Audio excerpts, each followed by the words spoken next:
I'll do a audio check. I'm gonna mute my phone, but I'll do an audio check with everybody before the meeting starts. Am I supposed to still see this? We are live and recording? Yes.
Now I'm not. There you go.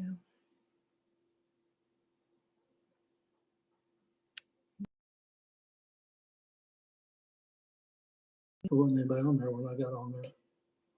Then you gotta do gallery once it gets up there. People get up there. Mike, can you hear me? Yes, I can hear you. We can hear you. I've just got you on see mute. me? I've got everybody on mute. I just wanted to let you know. Okay. Can you see me? I can. Okay. My screen is we are live and a picture of for Andrew. That's all I've got at this point. Yep. Well, you probably want to, when the meeting starts, I'll give everybody some direction. Okay. All right. Sounds good.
All right, Jack, everybody but you and I are unmuted or muted right now. Is this everybody?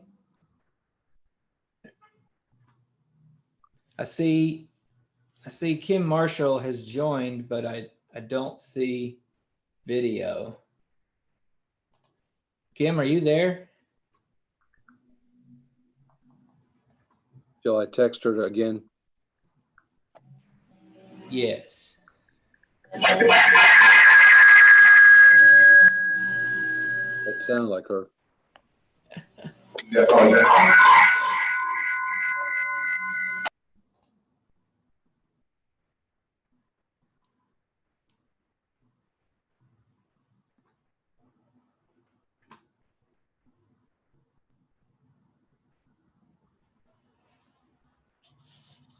Okay. Everybody is muted but me. So here's what we're going to do. We're obviously getting some feedback. So I'm going to unmute you guys one at a time. I'm going to do an audio check with you. And then I'm going to remute you. And then hopefully that will allow us to identify what the source of the feedback is. So I'm just going to go across the top of the screen one at a time. Wait, there's somebody else coming in. Hold on just one moment.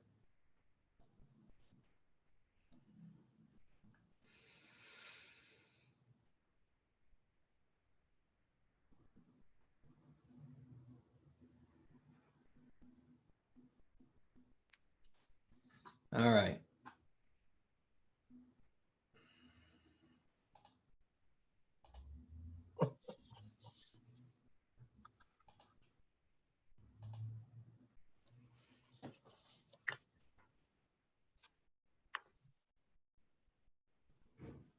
All right, Kim, can you hear me? Yes, I can hear you. All right, we can hear you. Chase, can you hear me? Loud and clear. We can hear you. Judge, can you hear me? I can hear you. And my bet it's Jack. We can hear you. Jack, can you hear me? Yes, sir, I can hear you. All right, it's not him. Kim, can you hear me? Kim Marshall. Enter your participant ID followed by pound. Please enter the meeting password followed by pound. All right, that was Kim Marshall. Les, can you hear me? All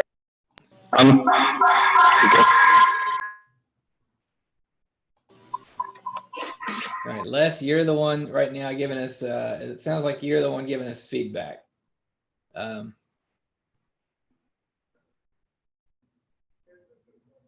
There's Mike Scoggin. Andrew, Yeah, Les is on a computer. We're in the ETC at our building, so and that microphone's messed up, so he's just going to talk through mine. yeah, you can't be in the same room on two different devices. So that's what will cause the feedback. So that was it. So all right, so I'm going to be on mine. If he needs to talk, I'll step away and he can step up to the computer. That's fine. Thank you. You all, okay? I'm gonna boot the other one off then. Oops.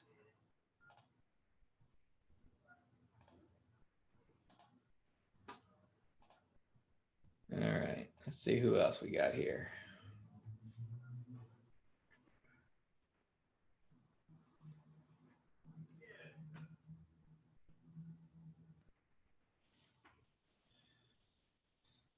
Okay, I'm gonna continue going down the list.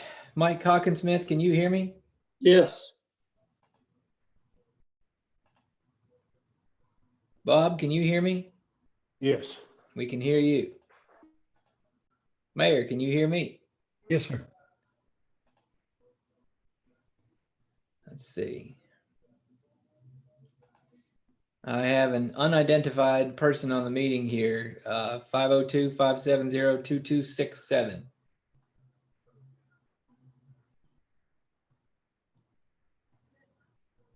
Is that Kim Marshall?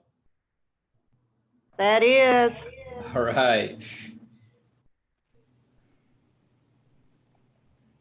I'm going to. You are unable to connect to the video, is that correct?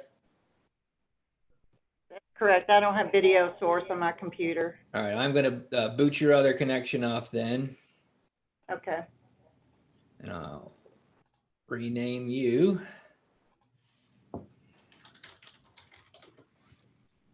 All right, and Mike Scoggin, can you hear us? I'm here. All right, we can hear and see you. So I'm going to now, it seems like everybody, okay, let's see. There's one more. Who have I missed here? I'm going to unmute everyone. Who have I missed? Dave Roberts. Dave Roberts. All right, Dave, you must be the G7 Think. I'm going to rename you. I don't hear any substantial feedback. Everybody's unmuted. So if there's any other issues, I'll be here to help guide you through it. Right now, you all are seeing my screen. I'm getting ready to turn the meeting over. I'm assuming Mike Hawkinsmith, you're going to take the reins. If anybody doesn't see everyone, then up in the top right corner of your screen, you should see a button to switch to gallery view. You'll be able to see everyone at the same time. I'm going to end sharing. You should now all see each other, or at least see a picture of City Hall while I'm talking. With that, I'll turn the meeting over. It's as the note says, this is live on YouTube and recording. Mike, it's your meeting. All right. Thanks, everyone, for joining us today. This seems like a rather strange way for us to meet, but I guess these are strange times for us all. We're just fortunate to have the capability of having meetings like this, which we couldn't otherwise have. I want to thank Andrew for his work in helping us set this up and get our meeting started. I'd also like to welcome Joe Pat as a new member of this committee since the last time we have met, and to welcome all of our guests that are with us today. This is, as I said, this is a little bit different type of meeting, and we had a couple of things that felt like it was time that we had a meeting to discuss where we are and what plans we might want to take for the future. And we just felt like it was a good time for us to get everyone together. All of you have received the minutes of our last meeting, which was June the 20th of 2018. Are there any questions, additions, deletions? And if not, I will entertain a motion for approval of these minutes. I know they're so far back, it may be hard for all of us to remember. Mike, I would so move. This is Kim. All right, we have a motion for approval of the minutes. Do I hear a second? Second. Second. All right, the mayor. Any discussion? All in favor signify by saying aye. Aye. Any opposition? Minutes approved. I'd like to take one more comment here before we get into the financial report and all. I'd like to remind, and this is particular for Joe Pat, what the function of this subcommittee of Scott County United is. This subcommittee was formed after the grant for the money from Toyota for economic development in our community.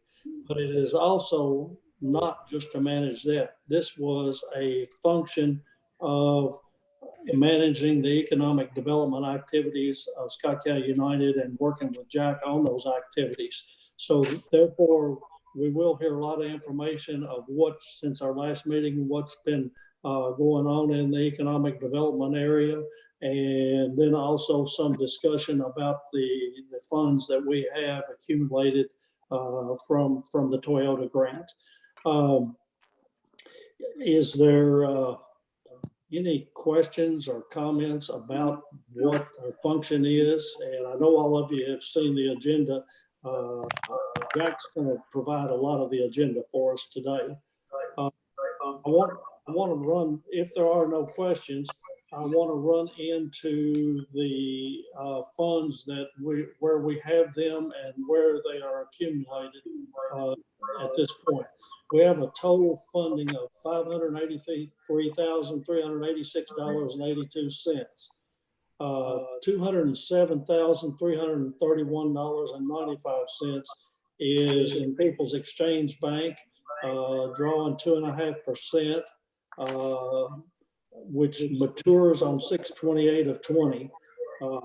I'm assuming with where we are today that we'll probably be drawing a lot less interest on that once that matures. We also have $300.87 in a money market at West Banco. This is a fluctuating rate that is all FDIC insured. We received documentation from them that we have complete FDIC insurance on this amount of money. Any question about our fund balance and where we are at this point? Hey, Mike, this is Kim. Yes. In the West Banco account, is there a floor to that interest rate, or is it truly totally variable? I'll let Jack answer that. He negotiated with that, Kim, but I think we're drawing very little interest on that today, from what I understand. Jack, would you answer that?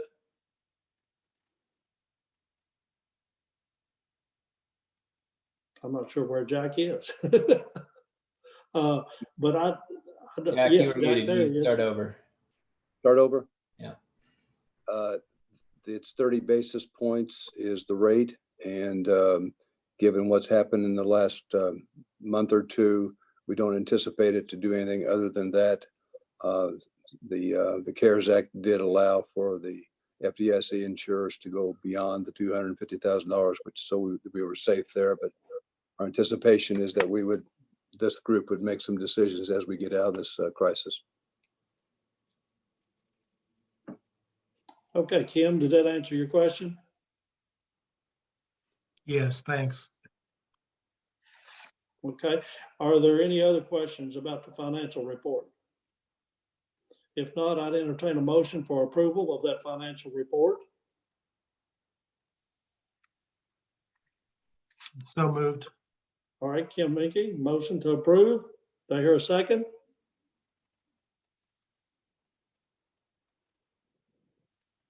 Second. I'll second. Second by the mayor, okay. All in favor signify by saying aye. Aye. Aye. Okay, any opposition? Financial reports approved. Jack, I'm going to turn it over to you for some updates as far as starting with Lane's Run. So you just take the floor. Mike, could I make one Yes. comment before Jack? Could I make one comment for the judges? Sure, absolutely. Joe Pat, when we started this whole exercise, it was a part of the incentive package that was granted to Toyota with an understanding that some of these funds would return back to the community purposefully for economic development so we can become a little more sophisticated in our approach.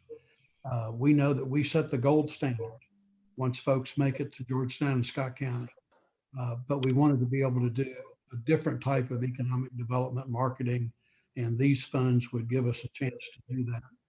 We also recognized that it was okay in the initial stages if we let our account balance grow, that we didn't need to be in a hurry to spend the money every month, but if we wanted to accumulate a balance to do a large economic analysis of the community or marketing study or build an incubator, that it was okay to let these balances grow.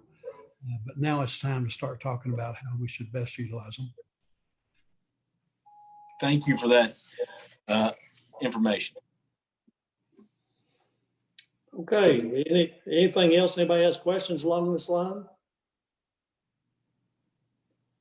Jack, turn it over to you. Can everyone hear me? So the handout that I gave to each of you on one was called Client Load. Would necessarily say that I have to go through that complete listing, but on that project page are all of the projects that are not a part of Lane's Run Business Park Just a couple of examples. Adient did a significant expansion. Pacific Medical Data Systems took part of the old Kroger building. They did receive a KBI. The judge mayor, we've been working with this youth psychiatric facility, which is a significant job creator. And it's going to be, they're back at North 25 at Paul Kleinantz's property. We're also been working with a group called Quantum Fitness, which is a holistic physical facility, physical recreational facility. The guy's done his business plan. So there's some wonderful things that we're doing with the community other than just at Lanes Run. I would then call your attention to the second sheet of the client load handout. And this is specifically related to Lanes Run. You do have a couple of maps, as you know, that I like being able to relate to maps. One is concerning the west part of the park, which would be demand supply. We do have Action Equipment Solutions, which already have an existing location. They are purchasing the property that Ken Ware had right on the corner of demand supply. That would be a new 21,000 square foot site. This is a great project because it doesn't go from 7 existing employees to a total of 20 jobs. We're working on them with the preliminary development plan. Core Controls, you'll see that also down at the south. Been meeting with Mr. Church, who is the owner. They are a Lexington company. They do anticipate moving here once the economy gets back in hopefully in quick order, gets back, and they will make that move. They've already gone through preliminary development plan approval. Then if you want to look at the other map on what we call Lanes Run East, everything from there on relates to clients that we have contracts or ones that we just are ready to present contracts to the mayor and the city council. So starting with D&T Electric, that's the one that has lease spaces, 6.3 acres. They actually now have 2 clients that they're looking to be able to locate into a building that they will build. Both of them have met the criteria for P&Z. We've gone through preliminary development plan, but we're still waiting for them. That Touchdown Properties is our industrial hemp lab. It's located due north of Country Boy. They are ready to close. We have the preliminary development plan approved. And so we're waiting, and then we'll get to that as we discuss infrastructure issues in just a moment. Echo Fiber, it's just our black hemp black project. You all were invited to the April 24th ribbon cutting or groundbreaking, excuse me. That project has been delayed, not in terms of construction, but because of the COVID-19 situation. We'll probably hold that grand opening up until sometime in September. Bastion Solutions is also up and running. They're at the corner of Corporate and Endeavor. They're still working on some small details with planning and zoning. However, they are operation that is a part of the Toyota Material Handling project that was located on Carly. It's now part of Bastion Solutions. The Highlander boundary plat and survey has been completed. So when we talk with Lanes Run itself in terms of the completion process for phase 2, we're only awaiting 2 things. One is for the paving to be complete. And after talking with Richard Hamilton, they anticipate the paving of Endeavor, Corporate, Innovation, and Enterprise starting on the 27th of April and having that complete quickly. The other thing we need to have done is Highlander's property. We finished up the reconfiguration of that piece of land and have that platted. And all we have to do is put them a small entrance into that piece of property. Commonwealth Tool and Machine. This is going to be a challenge for Hamilton when they're paving, effective the 24th of this month. There will be 34 trucks delivering the steel for 125,000 square foot facility. So we've talked them into coming in Endeavor only so that Mr. Hamilton can go ahead and continue to pave. So there'll be some logistical issues there, but that's a very, very significant project that's been waiting to get on road because of the weather.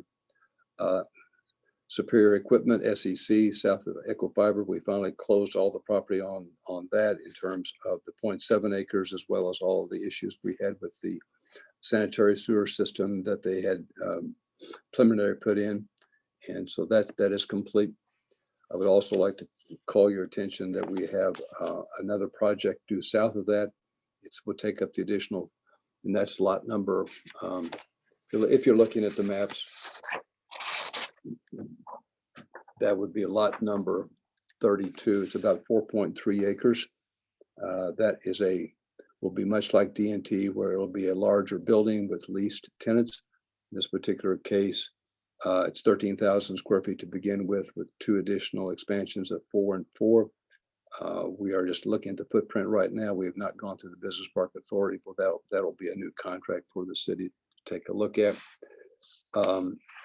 That kind of rounds out the projects as they are today. Country Boy is basically complete with their project, and I can answer any questions if it relates just to those existing and potentially new clients.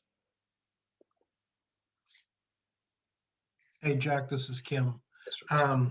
On Commonwealth steel deliveries, are those just going to be standard weight trucks? Those will be, yes, they're standard weight trucks. The issue is the number and the volume of them, and they're actually going to go inside the building, deliver, and they go back out the egress. You know how that building is in and out. Sure. So no overweight or No, sir. multi-axle. No, sir. Okay. Thank you. Yes, sir.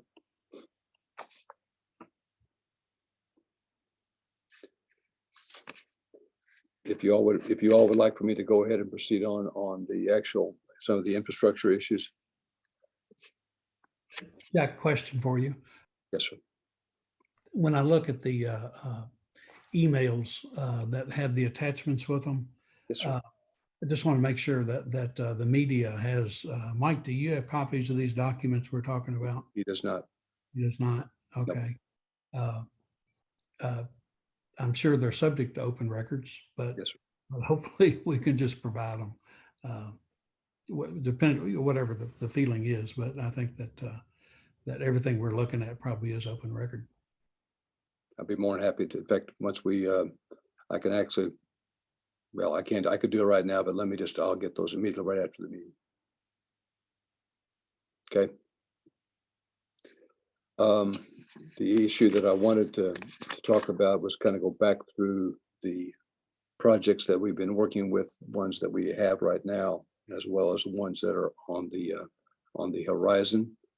Had the opportunity to meet with Mr. Azevedo and the mayor back in March in relationship to some applications that have been submitted to GMWSS for sewer service. And so that particular one was Touchdown Properties, which is our hemp lab. So every project that we have right now, as we go through the preliminary development plan process, one of the key is going to be, prior to getting a preliminary development plat signed and approved, is making sure that we can meet the needs of our clients as it relates to water, sewer, electric capacity, et cetera. So right now, the challenge that we have is how are we going to be able to get an adequate sewer capacity for whether it's a small client or for a large client. And the listing which the board has, the members have, I have a 3-page document that relates to where we don't have capacity for Touchdown Property, which is our, as I said, our hemp lab. And then if I went down and we looked at all of the other particular projects, whether it's the one project that I referred to, the 13,000, that's a distillery. It's really a blending distillery. It's the same NICS code as a Country Boy, but they have a project there. We have another one that's a lot of that are related to contractors for Toyota, mechanical maintenance suppliers, et cetera. AES being one of those. They're doing a 21,000 square foot facility. And again, we are unable to give sewer capacity to them. And it goes on and on and on in terms of projects that I've been presented. A couple of, let me just mention 3, if I may. Project Kona was these came through the Cabinet for Economic Development. Project Kona, Project Noodle. These are just names that the Cabinet came up with. Large projects that, whether it would be at the Georgetown Industrial Park and or at Lanes Run Business Park, we were unable to meet the demands that they required in terms of their specifications. I've also had a couple of other projects looking at the technology component, the technology area. One, a medical office complex. Another one would be a logistical complex. And again, the same issue there is making sure that we have the adequate infrastructure to meet the needs. So I think that's probably the most challenged issue that we have right now, with the paving being complete. Water lines were just completed with the fire hydrants, is making sure that we are in a position to both take care of those existing clients as well as the new clients that we have. I can quit.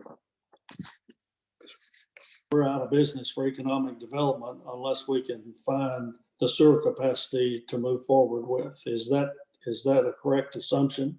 That is absolutely correct. Okay. Hey, Mike, this is your host. I just want to remind you that I've got everyone on mute except Jack right now. So I've noticed that several times where you started talking and none of us have been able to hear you. Just make sure everybody, before they speak, unmute your mic. Okay, all right. Chase, I'm going to call on you as far as would you like to kind of give us a summary of where we are with the sewer project and capacities and some of those things? Sure, Mike. Can everybody hear me? I'm gonna try my best to do a share screen here with an Excel spreadsheet. Andrew, if I mess this up, I apologize, but can you enable that? I'll permit you to share. Hold on. All right, you're good.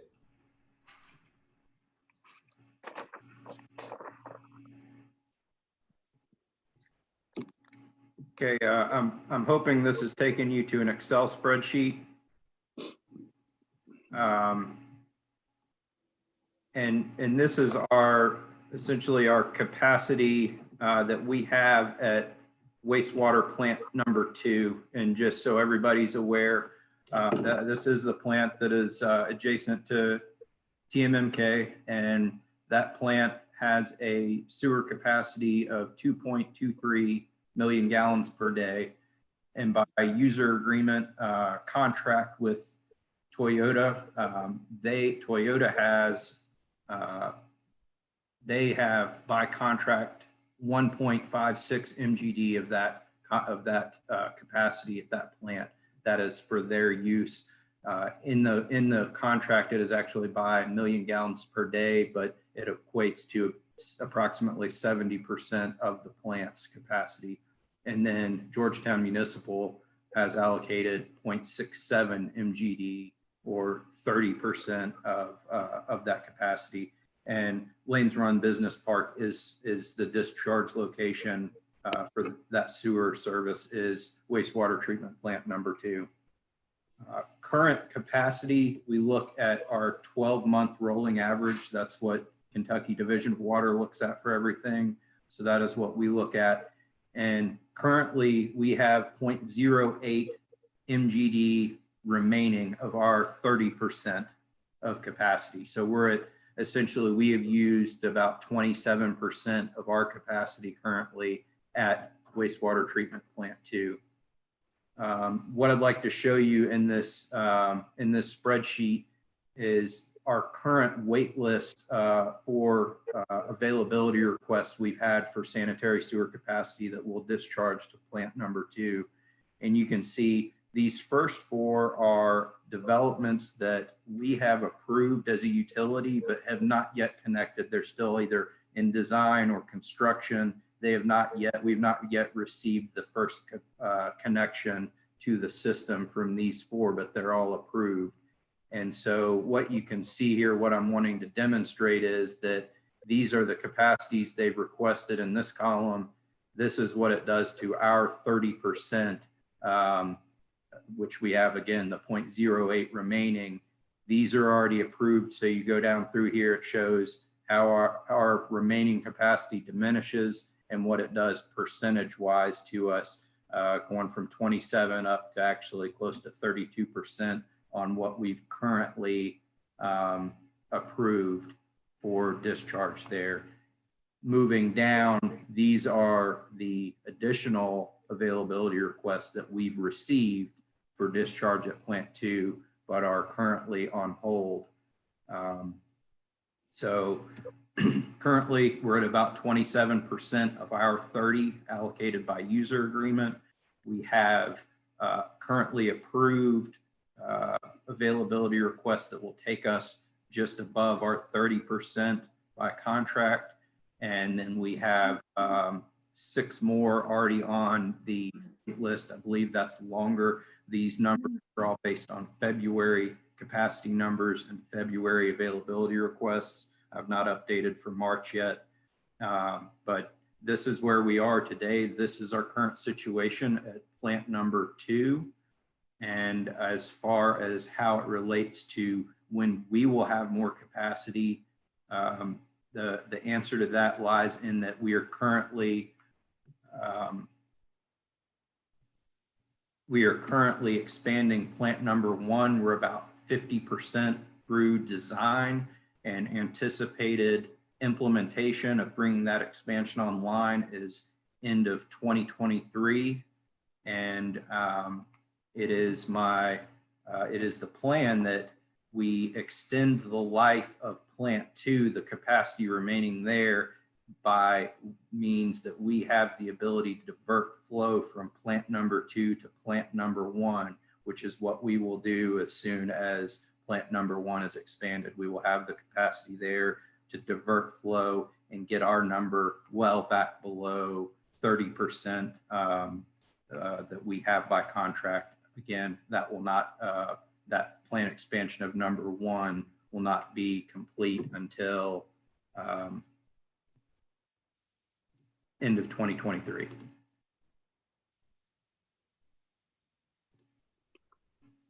Hey, Chase, this is Kim. Yes, sir. So what about any evaluation of expansion for number 2 with to be able to look at future capacity there as well? I think that we will definitely be looking, let me take you back, Kim, last year. And if I can, I'm sorry, I'm trying to get out of shared view, and oh, here we go. Sorry. Is everybody back to full screen now? Yes. Last year, beginning of 2019, we completed a 5-year system assessment and capital program. We called that the critical needs analysis. It's what our rate adjustment was based on last year. And in the planning period for the next 5 years, we didn't see the need to expand plant 2 because we have this ability to divert flow from 2 to 1. So we don't anticipate we'll have an abundance of capacity in the next 5 years at plant 1. So we have delayed the expansion of 2. I think that we will need to start looking at that in our next 5-year planning period, without a doubt, Kim. I think that has to happen, but I just don't think it's necessary at this point because of the capacity we have at plant 1 and the ability to transfer flow from 2 to 1. So what was the lanes run capacity allocation for the expansion and all the projects? What numbers were put in there for that analysis? I don't have those numbers in front of me, Kim. I'll have to do some research on that. That was I'm not sure when that was done, but I know it was done. Jack and I have talked about it, but I don't have those numbers in front of me. Okay, but I would presume there would be a pretty substantial volume that would be associated with lanes run, given the capacity potential of that business park. That is correct, and I'm guessing that was handled in a different manner than the kind of the first come first serve when the park was planned and set up. Again, I'm not sure on the details of that, but I think because if just a Ball Homes came in with an availability request, it would only be good for 12 months. I'm guessing that in the planning of the park and the planning for the capacity there, that that was done differently. I just don't know the details of what all was submitted and when it was submitted and how that was planned for. Okay, if we could talk about that offline, that'd be great. Thank you. Okay. I need to do some more digging on that. Chase, I know there has been some discussion with Toyota about their use of capacity and a possibility if some of their capacity could be released, some of this type thing. And I know that Toyota is taking a look at this. Could you give everybody a little bit of background about this discussion? Sure, Mike.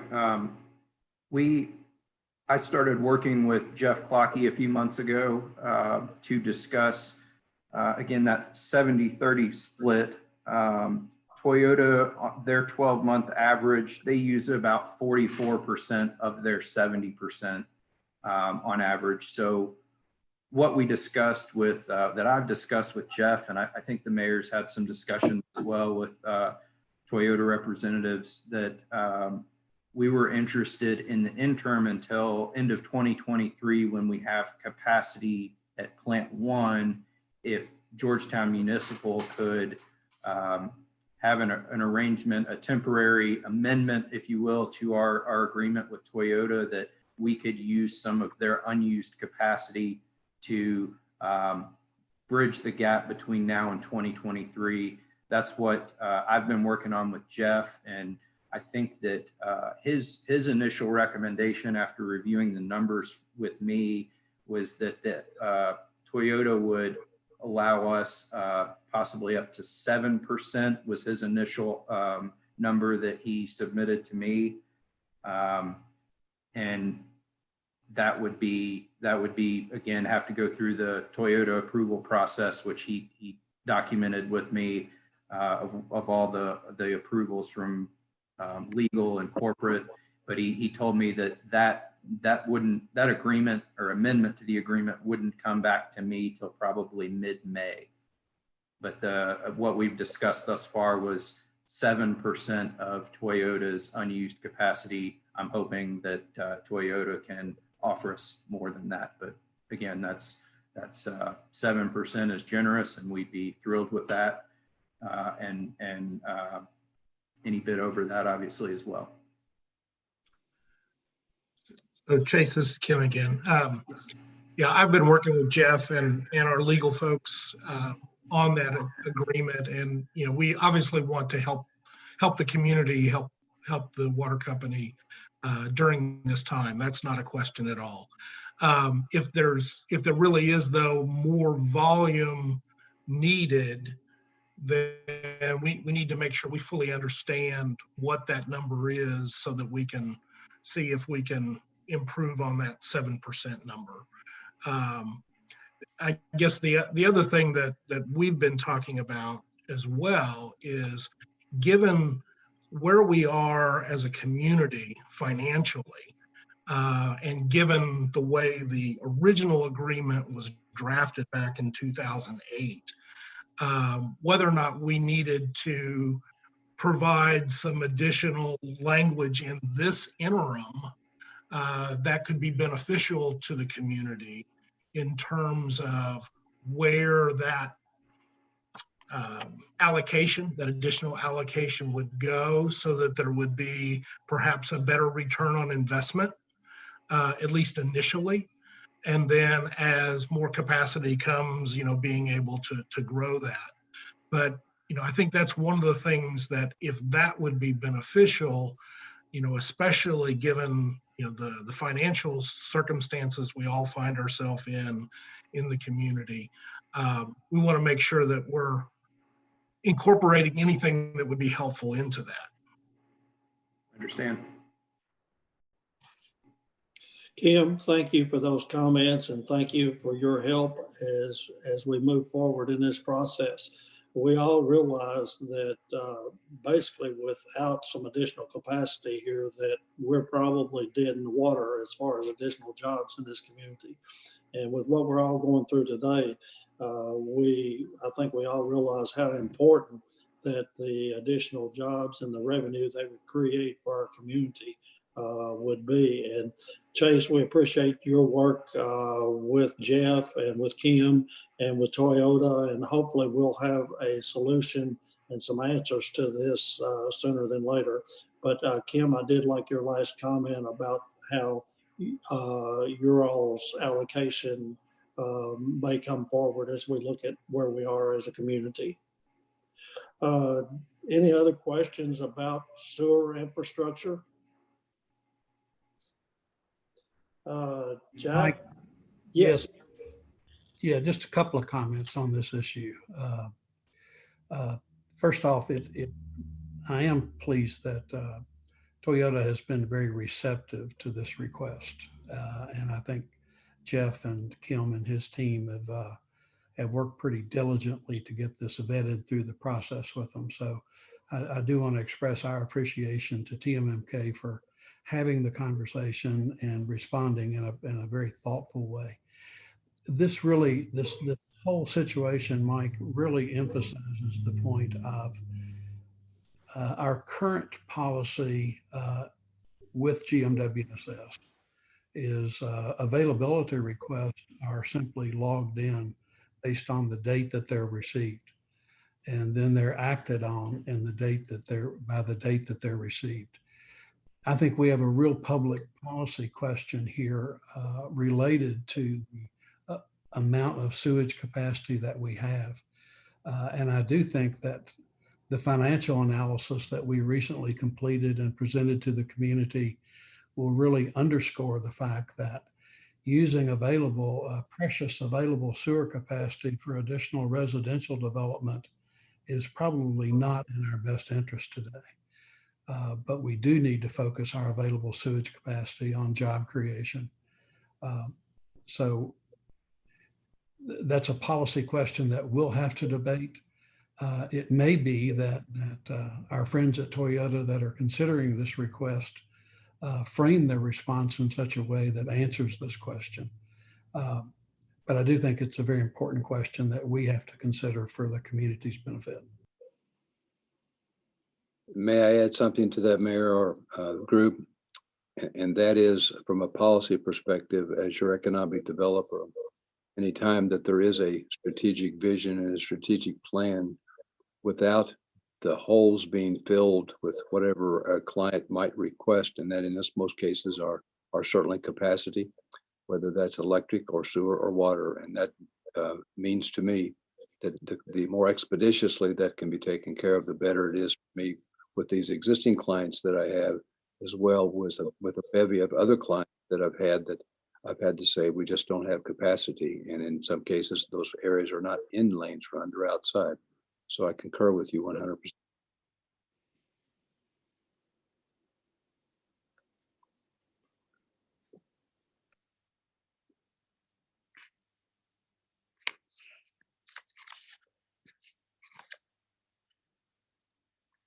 Ike, you're on mute. I'm sorry, I hit the wrong button, I think. Jack, would you want to talk about the property acquisition update?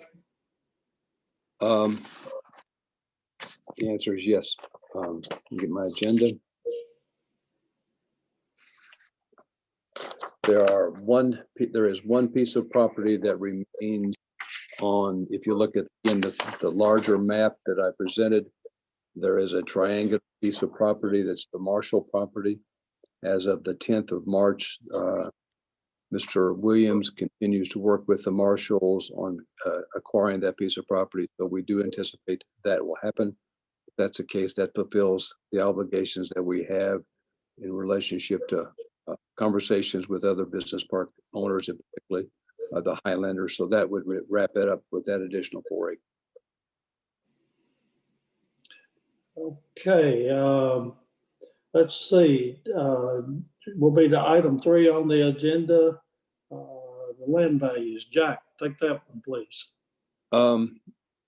We have the mayor and the Judge Lusby, council and fiscal court came up with the agreement where all of properties that were sold in phase 1 at $25,000 an acre, that money would go for debt service, and all that funds would go back to the city. Any properties that we sell in phase 2 at $35,000 an acre, those monies would be split equally between the two parties. We do have the technology area, which if you look at your map, that's lots. Actually, they're not lots, but that's the land. It's about 24 acres. That's lots 41, 42, 43, and 44. That's due east of Country Boy. We've looked at property values. The Business Park Authority has not made a final recommendation, but it's our recommendation that it's my recommendation as your staff person. That figure should be in the neighborhood of $75,000 per acre, and those properties will be reserved for, as an example, I've had two projects looking at a logistical company for offices, a medical facility for offices, for technology, research and development. The mayor, judges talked about things, incubators or accelerators. That would be an opportunity for those kinds of property at 75 an acre. We would not discuss phase 3, which is the 72 acres. That was the old Basler farm until we hold that right now.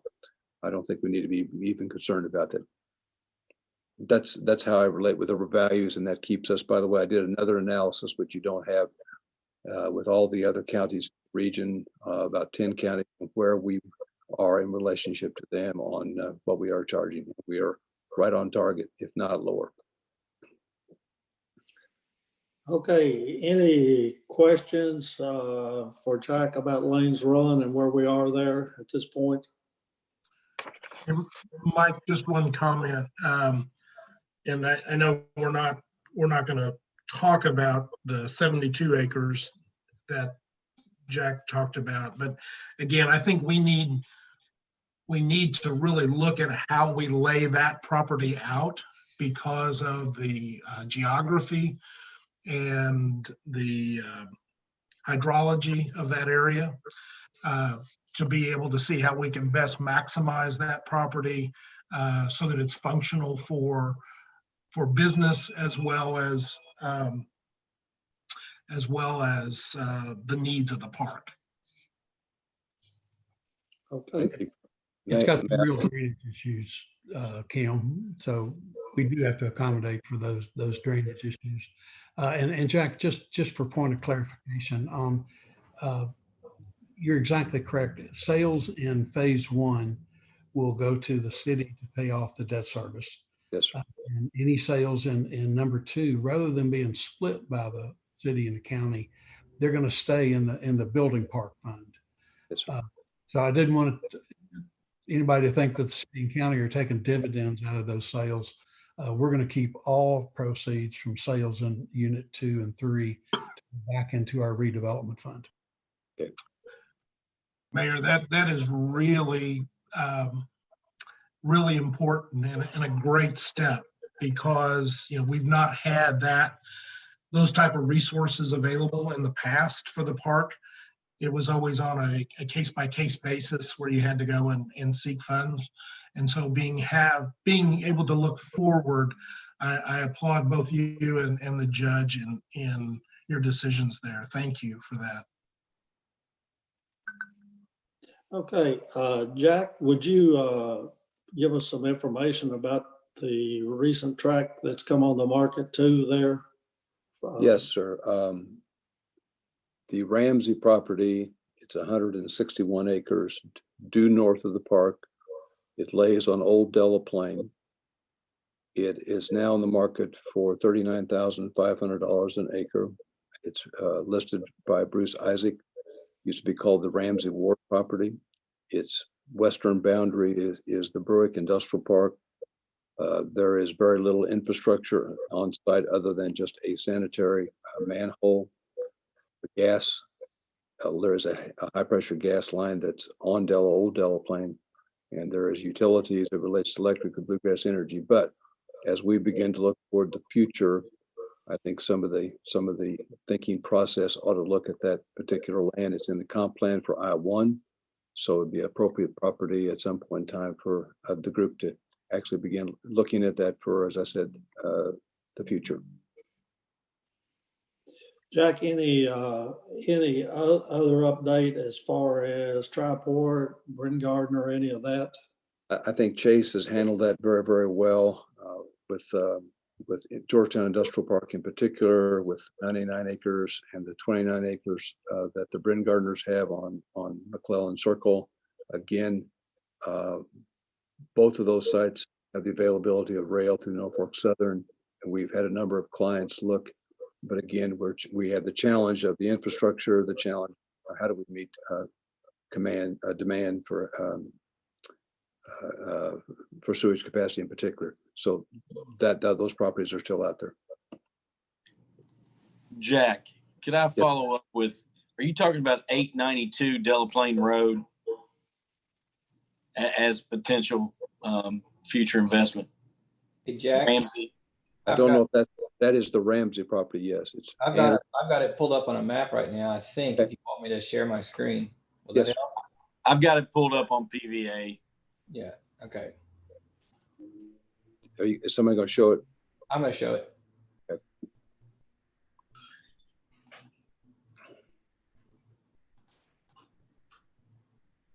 You see it? That is it. It's, as you can see, the boundary to the west is the Brook, or that's Industry Road.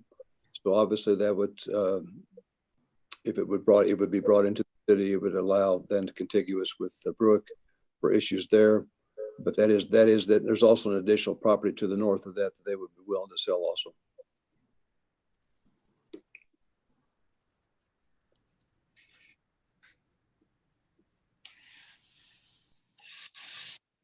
Thank you, Jack. Thanks, Andrew. Okay, any other questions for Jack concerning Lane's Run? Any other economic development questions?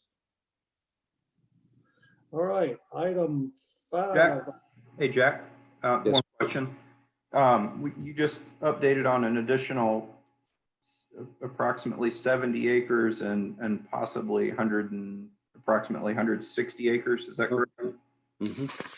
What if say those properties required today, what would be a timetable for? I mean, it's probably way too early to ask that question, but what would be a timetable that you'd be looking at truly opening up either of those properties or both? I would envision that to happen after my lifetime, just to be very frank with you. I have another sheet which you do not have, Chase, the group does. Right now we have about 42 acres in phase 1 left. Phase 2, we have 80.9 acres, then the 24 acres, then the 72 acres. So I would not anticipate that to happen in a very, very expeditious manner. I think it's just looking for the future. Thank you.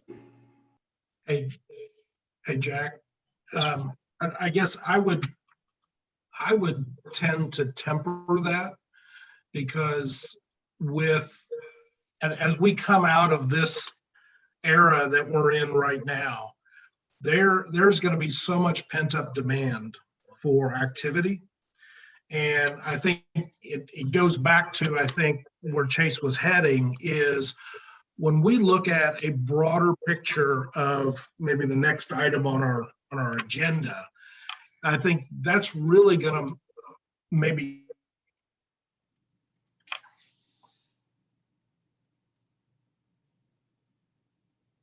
I lost everything. He buffered. Oh.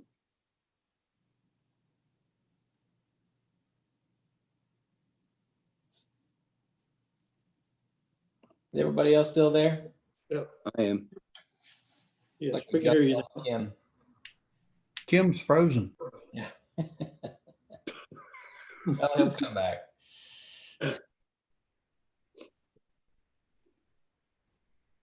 Andrew, you want us to wait for Kim, or you want to? Yeah, you all should just continue and he'll come back. Okay. All right. Can I respond to what I understand exactly what Kim's saying, what Chase is saying, but I hope that you all would recognize that I am likewise almost frozen. I think I have 3 to 5 years. Also, number 2, that is exactly what item number 5 is talking about. It's just not in terms of what we can do with webs and accelerators and incubators, but it's also looking at land usage as we go beyond those 3 to 5 years that I have. Okay, if no further questions in this area for Jack, let's move on to item 5, which is our discussion of the grants that we have received from from Toyota with that money and some initiatives that we may consider looking at. And then I want to challenge each of you to, whenever we schedule our next meeting in the near future, to come back with your ideas of things we could do from an economic development standpoint in this community. And so we can start to move forward with these. Jack, I think you had mentioned a couple, so why don't you start this discussion with Yeah, I think the thing that I do not have that I think every economic developer does is a presence on the web in order for there to be extremely quick access to sites and locations. The Cabinet for Economic Development has a new website. It's very voluminous. It's very difficult, I think, to really navigate it very, very quickly. If you look at all the data that's coming out of site selection individuals, it's 1, it's 2, maximum of 3 clicks to get through. So I think some sort of web presence is important. Andrea sent to me a number of months ago a model request for proposals. It's something I think that the subcommittee needs to look at and allow us to go ahead and be doing a website.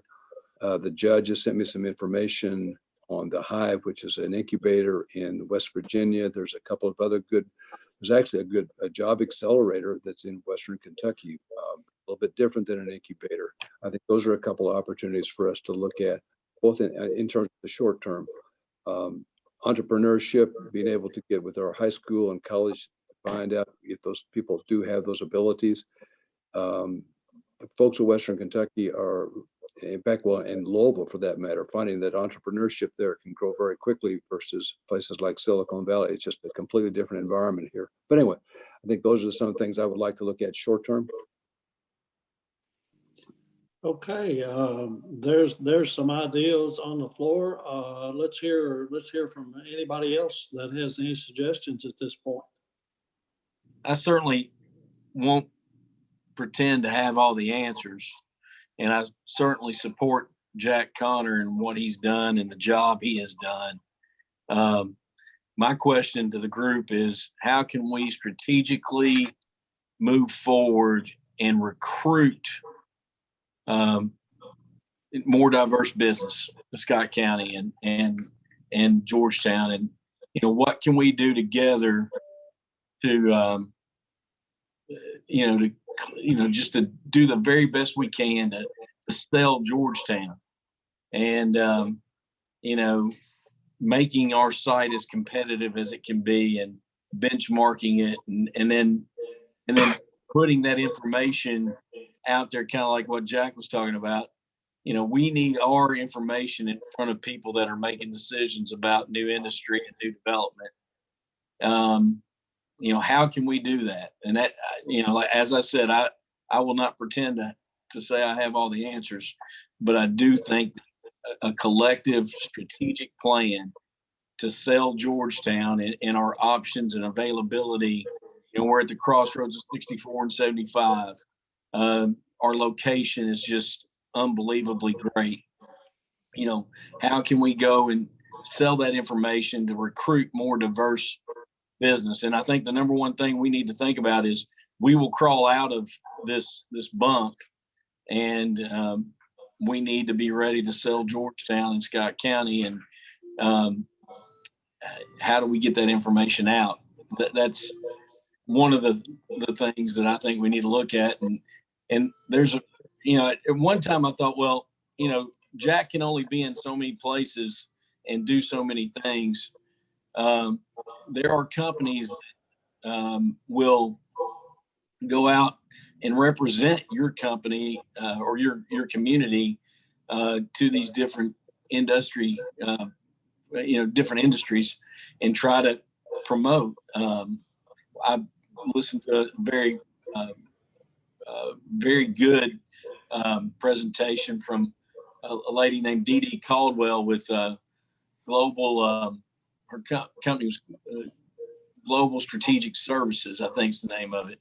But I'd love to see what everyone else thought about, what some strategies you think that we could pursue.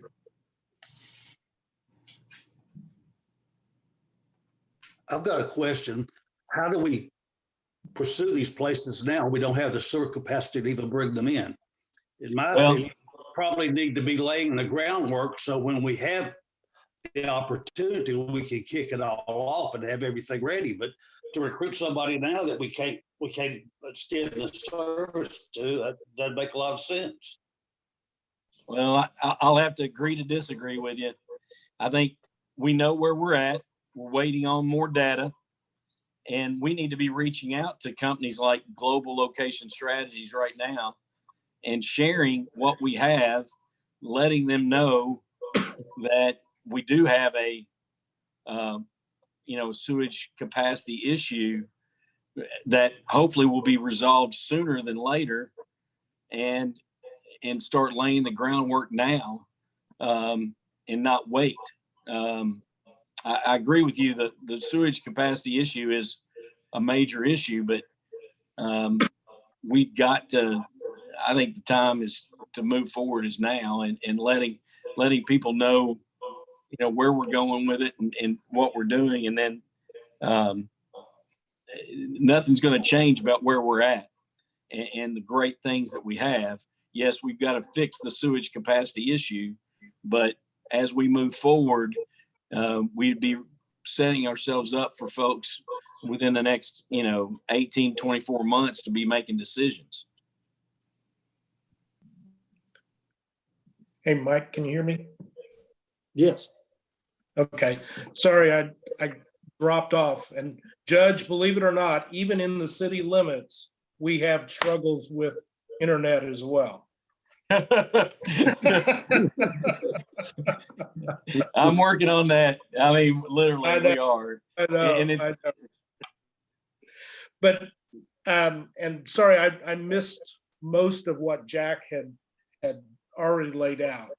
But I think one of the areas that maybe he hasn't touched on, and if he has, just let me know and I'll stop. But I think we have another potential here that we've been laying the groundwork for the last 10, 15 years of being able to look at things more from a regional perspective and be able to look at how we could cross the boundaries of counties to be able to partner and work together and be able to bring all the resources that we have in the region together and be able to come up with a way to compete with these other areas of the country that are trying to attract business. Judge, you're absolutely right. There are a lot of folks out there that you can pay them to lobby for you or to recruit for you, but companies also provide, they hire folks to do that as well. And so regionally, we could go out and talk to all of those recruiters that are out there and show them what we have in Central Kentucky. For instance, Commerce Lexington already does that, but it's only for Lexington. Now, after they've made their pitch for Lexington, if Lexington doesn't fit, then, they talk about the region as well.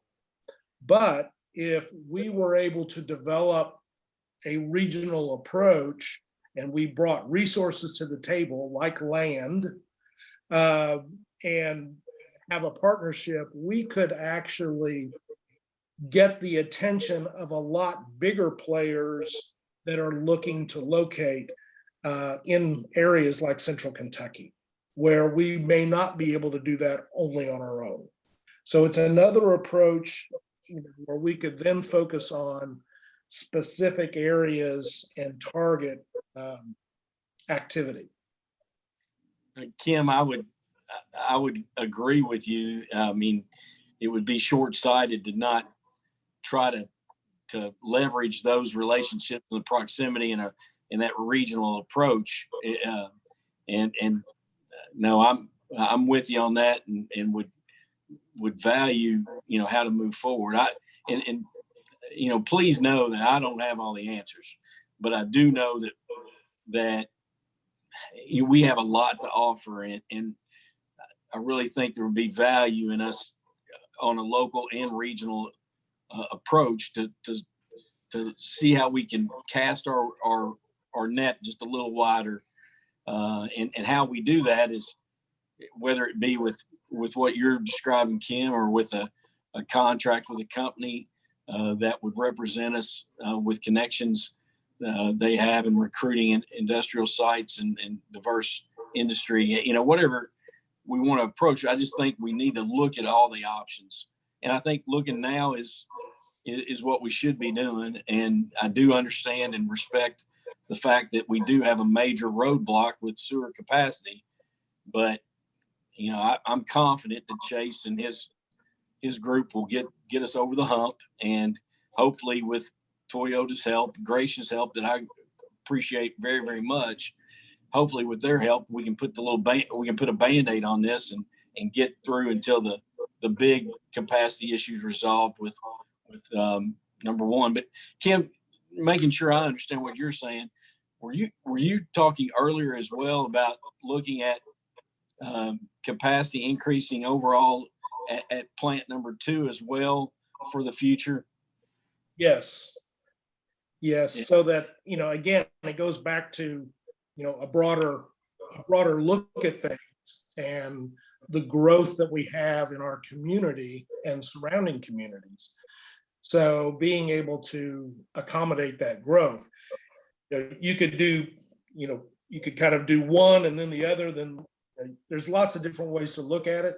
But I think since you've got a business park there with the potential of a lot of expansion, a lot of growth towards the north, that has the potential for being able to tap in with appropriate agreements. I think it's worth really looking at where we need to be planning for in the future.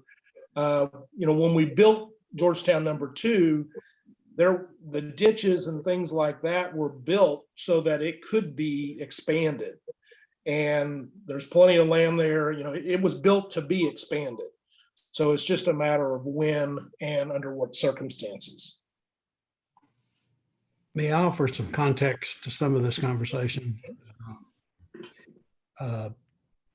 Clearly, there's a point in time when wastewater plant 2 needs to be expanded. And Chase and GMWSS have talked about that. It's realistically probably 4 years away from when we start talking about that. The reason it's that far away is absolute practicality. We passed a water rate increase that was the absolute maximum increase we could pass. It created the maximum amount of funds that we could raise.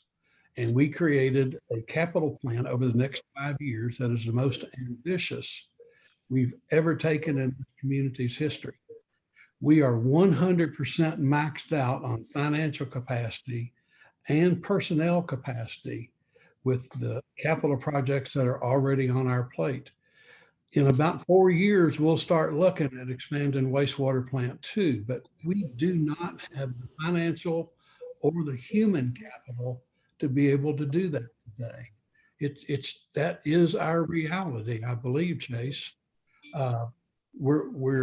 We know that we can massage this eventually with offloading some wastewater plant 2 load to number 1 after that expansion is completed. It's time to do the necessary expansion to number 2. But our die is cast for the next 5 years. We know exactly what we can do from a capital point of view because we're already maxed out and we're already on that path. Chase, do you have any disagreement with that?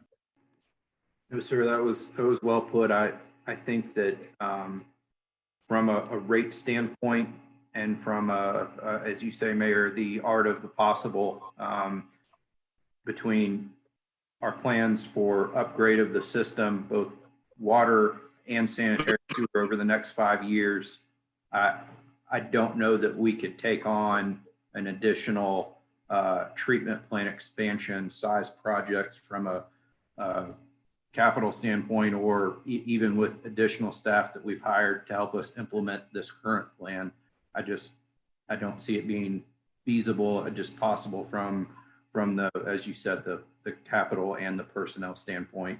However, I do think that the next time, as the council requested, that we do this, the next 5-year system assessment, that Plant 2 is going to be, it'll be the main 2 issues in the next 5-year planning period will be expansion of Plant 2 and source water for drinking. Those will be our 2 focuses for sure, and that will to address those issues 5 to 10 years from now. It'll be another planning effort, and it will be another rate increase to accomplish those goals. Yeah, Mayor and Chase, I totally understand where you're coming from there, and based on where we were at the time, I think you're absolutely correct.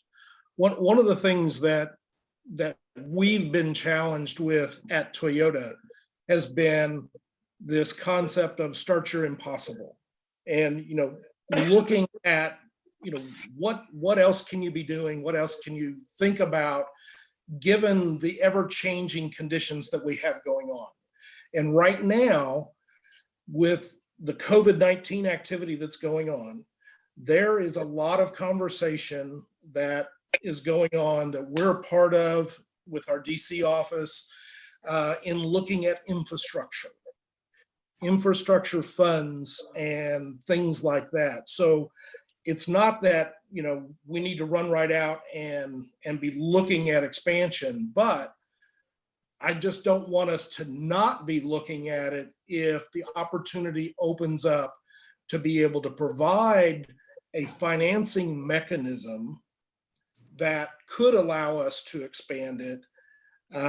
And from a human capital perspective, I'm sure there's all kinds of things we could do there as well to expand if necessary. So all I'm saying is we're in a different day and time. And if opportunity knocks at the door, I think we need to be ready to at least open it and see what is possible beyond what we thought before. That's my only point. And allow me to clarify what I said. And by no means was I suggesting that we move forward with another capital project with GMWSS until the current one is completed. My suggestion is just next step, be ready when this project and initiative is completed. And we're going, we're thinking future now. Mike, one other bit of context just for this conversation. When we worked out this arrangement with TMK and Will helped a lot with this, we knew that we wanted to be able to become more sophisticated in our economic development effort. Again, we are the gold standard once folks come here. We wanted that additional capacity, which is expensive to do. And these extra funds give us an opportunity to start considering those things. The context that I'm trying to think about this in is I'm sharing with actually Susan Elkington. When I got to meet with Susan about our community's finances and our financial analysis, we talked about the need to be focusing on job creation. And I agree with that 100%. And she asked a very appropriate question about how we as a community were using these economic development funds because that's exactly their purpose, is to help us grow jobs, which is one of the things that we most need right now. So I think that question really prompted my desire for this committee to get together and renew the conversation that we had about 12 or 14 months ago. I don't disagree at all with the need to market ourselves and to let new folks know about why this place is so special. But I did notice in the minutes from our meeting a long time ago, I even suggested then that we may want to consider, do we understand ourselves well enough to go out and market ourselves today? Do we understand our economic circumstances, and do we have a great enough understanding of Georgetown and Scott County that we can appropriately go out and market ourselves? Or do we need to focus on some kind of economic analysis or inventory analysis of where we are, so that when we do that marketing, we do it in as targeted and effective a way as we can? So all great ideas, but they really highlight how many different ways there are to come at this issue. But I agree with Ms. Elkington 100% that these funds were intended to help us create jobs. We're in a mode of needing to create jobs. So it's time for us to be thoughtful about how we use the funds. That's just that little bit of context, Mike. Okay, thank you, Mayor. I've written down 7 things that we've talked about today. And I think all these are things that we would want to further discuss and investigate as we move forward with this process. I know the first thing that Jack mentioned was the website. I think we all know that in today's economy, a website is a imperative that we have the proper type website. Jack, how far along are we in discussion and figuring out where we would want to go to develop a new website? Just done the preliminary research, looked at other economic development websites, and I think they're very, very good. I actually have what Andrew's provided for me. That's something we could get out, but I think I want to make it a little bit more defined, what Kim and the mayor has put on the table in terms of job creation. I mean, websites, it's imperative, but what I keep hearing is some sort of strategic plan that's both short and long term. Not only does it identify what our weaknesses are, but it allows us to move into new areas of concentration that then just may not in fact be manufacturing. There may be other kinds of things that are coming down. So we can do the web thing. Yes, with people like Andrew and some other people who have expertise, we can do that, yes. But I'm also hearing some sort of strategic economic development plan that will does envision job creation, but it also looks at targeting. Beyond that is how we go out and actually do it. How would you all like to work on a strategic plan like this? Would you like for us to do it as a group? What are your comments about how we would proceed with that?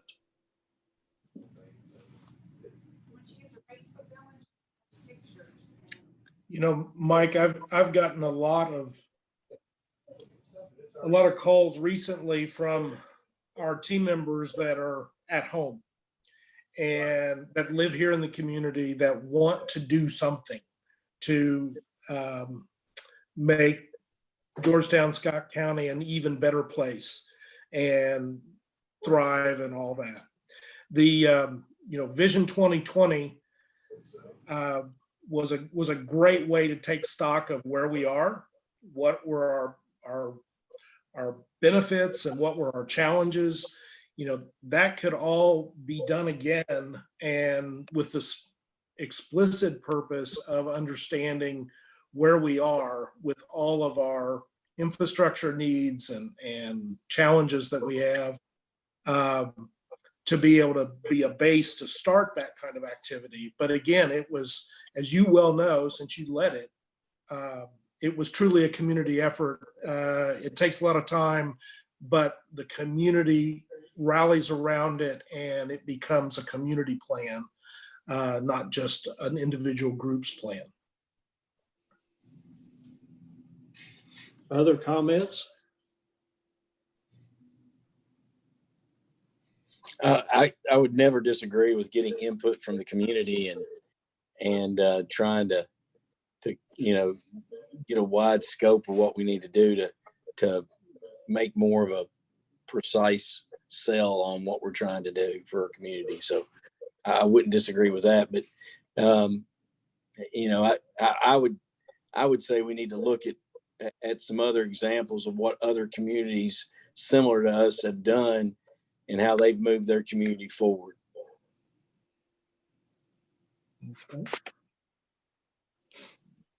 Other comments? Joe Pat, one of the examples we've looked at in the past, Danville, Bull County has had, Jack, I think their economic Absolutely. development is around 300,000 plus for 10 years or and I think they've done some of this more targeted marketing. I've noticed in the news just a moment or two of some upheaval or dissatisfaction that Bull County may have run into a rough patch or two with that. But for a while, they kind of set a really good standard on that research and marketing could look like. We might take a look at what they did or some other communities did, and you could circulate those to this committee. Yes. For some ideas of folks that have done it well. Okay. That I can do. Hardin County is another good example. Yes, that would be another excellent example, Jack. Down, yes. Why don't we do this? Why don't we, I know we're approaching an hour and a half mark, and I don't want to cut off good discussion, but why don't we think about some of these topics and schedule another meeting in 45, 60 days, and hopefully we can do it in person at that point, and start working through some ideas of how we can combine some of these efforts and where we go to get information. And the one thing I think from my personal perspective is that we really need to get on top of a website and get that moving. And maybe this is the perfect time to do that while everybody has some time. I know it's not that we don't have things to do, but it's a different world today. And so what I would like to see us do is to take these ideas, think about them for the next 45 days or so, give Jack some time with Andrew and whoever else he's going to work with to get our website started. And then we come back and put these other ideas into a plan to move forward with. One of the things reasons I had Jack mention the Ramsey property today, as I think it was Kim when he was talking about the regional aspect, he mentioned we have land. Right now we do have plenty of land, but we want to ensure in the future that we have land. And with some of the limitations that we have in the business park about type of businesses that we take in the business park, the Ramsey property could be an important part of what we do in the future. Now, it would be a big deal at this point, and probably in today's economy, not something that we could or want to do, but it may be something we want to be thinking about in the future. And it could be, it's a larger site, and it could be used to attract larger type things, as we talked about with the global and some of those type things as we move forward. But keep that in the back of your mind too. Is there anything anybody else thinks we need to bring up today before we adjourn? We will set a meeting date if there's nothing else anybody wants to bring up. If not, Jack, look at your calendar there and let's look at something in the next 45 to 60 days.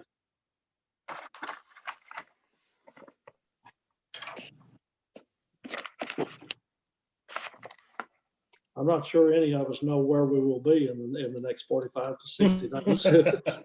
And we may be meeting on Zoom again, but hopefully not. We just hope we're here, Mike. Yes. Something potentially like the first or second week in June would be appropriate. You want to pick a date sometime the first or second week there and just throw that out. And I know everybody's schedule Let's could look have at some conflicts. the 9th or the 11th. That would be a Tuesday or a Thursday. I'll get it. Either one of those work. Okay.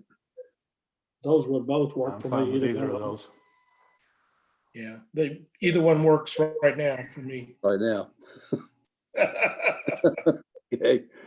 Everybody good? Pick one, Jack, if everybody's good. Let's go for the 9th. Okay, If I like this time, 1 o'clock, 2 o'clock. 1 o'clock. Is that fine with everybody?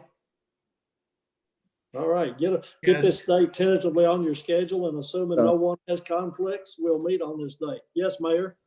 Well, just, and Jack, I think in this interim 45, 60 days, there's probably a lot of material we can send out to the committee for different Yes. things. Oh, yes. Yes, sir.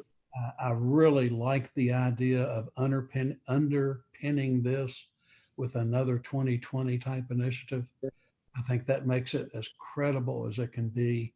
It may extend how long it takes, but I think it's really important.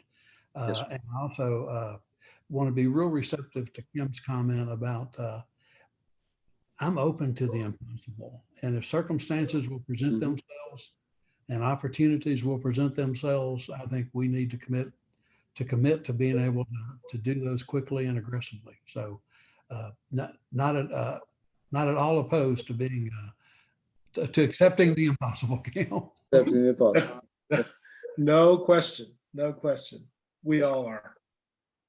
Kim, I want to thank you and Jeff for what you all are doing from the Toyota perspective in trying to help us with our sewer issue, and Chase, you also from the water company's issue. Hopefully we have some definition to what can be done and are able to move forward here in the very near future. Anything else anybody wants to say today? If not, we stand adjourned. Thank you for your participation. Thanks, Mike. Thank you, Mike. Thank you, Mike.